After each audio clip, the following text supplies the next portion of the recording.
Shalom, salam damai sejahtera Bapak Ibu, Saudara dan Saudariku seiman. Senang berjumpa kembali dengan Anda dalam permenungan harian Sabda Tuhan, Embun Sabda, Rabu 22 September 2021. Semoga Anda dalam keadaan sehat walafiat, tetap semangat, tetap tersenyum, tetap berpengharapan pada Tuhan kita Yesus Kristus, dan Anda selalu dalam lindungan kasih-Nya. Buat saudara dan saudariku yang sakit, dalam nama Tuhan Yesus, Anda sembuh. Hari ini gereja mengajak kita untuk merenungkan bacaan pertama yang diambil dari kitab Esra. Esra di sana mengisahkan bagaimana luar biasanya Tuhan.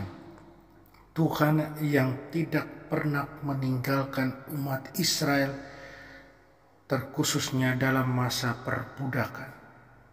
Walaupun umat Israel banyak berbuat dosa, tapi Tuhan tetaplah Tuhan. Dia tetap bersama bangsa Israel, dan bahkan Dia memberikan kasih karunia luar biasa kepada bangsa Israel, kepada umat Israel. Dalam masa perbudakan mereka mengalami kasih Tuhan lewat disayangi oleh raja-raja negeri Persia. Itulah Tuhan yang dialami oleh umat Israel. Tuhan yang tidak pernah meninggalkan mereka. Esra mengungkapkan itu dengan secara luar biasa. Sedangkan dalam bacaan Injil, kita akan mendengar dari Injil Lukas bab 9 ayat 1-6. Dikisahkan tentang Yesus yang memanggil ke-12 murid, mengutus mereka, memberikan kuasa kepada mereka, mewartakan kerajaan Allah, menyembuhkan orang-orang sakit. Saudara dan saudariku seiman yang terkasih dalam Tuhan, saya ajak kita untuk memfokuskan pada bacaan Injil Lukas. Panggilan dan otoritas dari Tuhan sendiri buat semua yang mewartakan kabar sukacita Injil. Saudara dan saudariku terkasih dalam Kristus, kuasa dan otoritas seperti apa yang Tuhan ingin kita gunakan dalam kehidupan dan pelayanan kita? Pelayanan kita sebagai murid-muridnya. Firman Tuhan kita tahu memiliki kuasa untuk mengubah hidup kita, mentransformasi kita menjadi seseorang yang lain daripada yang lain. Karena kuasa Tuhan yang luar biasa, karena kuasa firman Tuhan itu.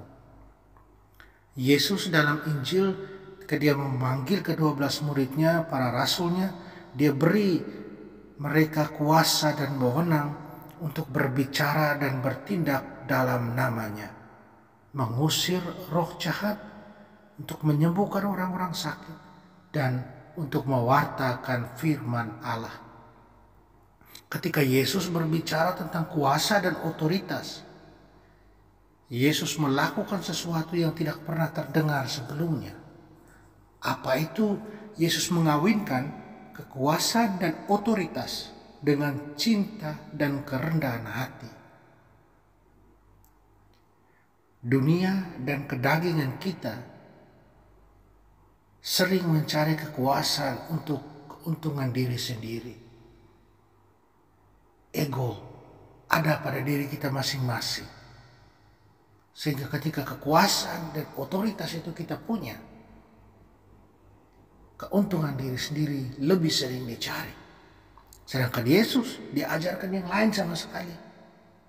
Yesus mengajarkan kita untuk menggunakan itu demi kebaikan sesama, demi kesejahteraan sesama. Saudara dan saudariku terkasih dalam Kristus, mengapa Yesus menyuruh para rasul, para muridnya untuk melakukan perjalanan ringan, light travel, dengan sedikit atau tanpa bekal? Kemiskinan roh membebaskan kita dari keserakan dan keasikan dengan harta benda, keterikatan dengan harta benda, dan memberikan banyak ruang untuk penyediaan Tuhan. Tuhan ingin murid-muridnya bergantung padanya dan bukan pada diri mereka sendiri, bukan pada harta benda duniawi.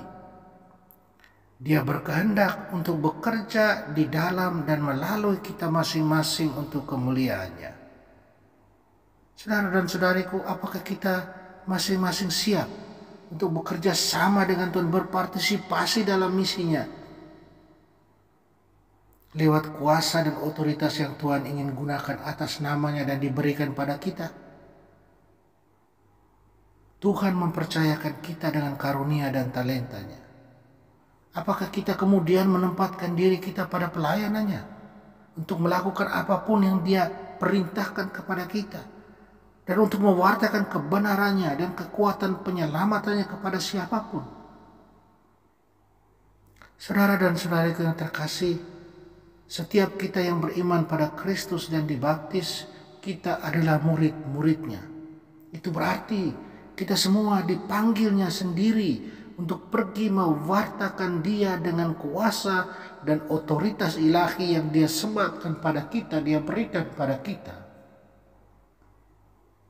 Percaya, penyerahan diri padanya, cinta, serta kerendahan hati adalah sikap-sikap penting dalam perjalanan mewartakan Tuhan itu. Otoritas dan kuasa Tuhan, sekali lagi, yang disematkan dan diberikan pada kita hendaknya digunakan untuk kemuliaan Tuhan dan kesejahteraan serta kebaikan sesama. Amin. Mari kita mohon kekuatan dari Tuhan. Kita berdoa. Tuhan Yesus, jadikanlah kami saluran rahmat dan kasih penyembuhan-Mu, sehingga orang lain dapat menemukan kehidupan dan kebebasan di dalam-Mu. Bebaskan kami dari semua keterikatan lain, sehingga kami dapat dengan penuh gembira, penuh sukacita, mengejar hal-hal kerajaan surgawi-Mu. Semoga kami bersaksi kepada orang lain tentang sukacita Injil, baik dalam perkataan maupun perbuatan kami. Tolonglah dan bantulah kami. Amin. Mari kita mohon berkat Tuhan. Tuhan sertamu dan sertamu juga. Kita sekalian, semua orang yang kita sayangi dan kasih, segala usaha, rencana, dan kerja kita dilindungi, dibimbing, dan diberkati Allah yang Maha Kuasa, Bapa dan Putra dan Roh Kudus. Amin.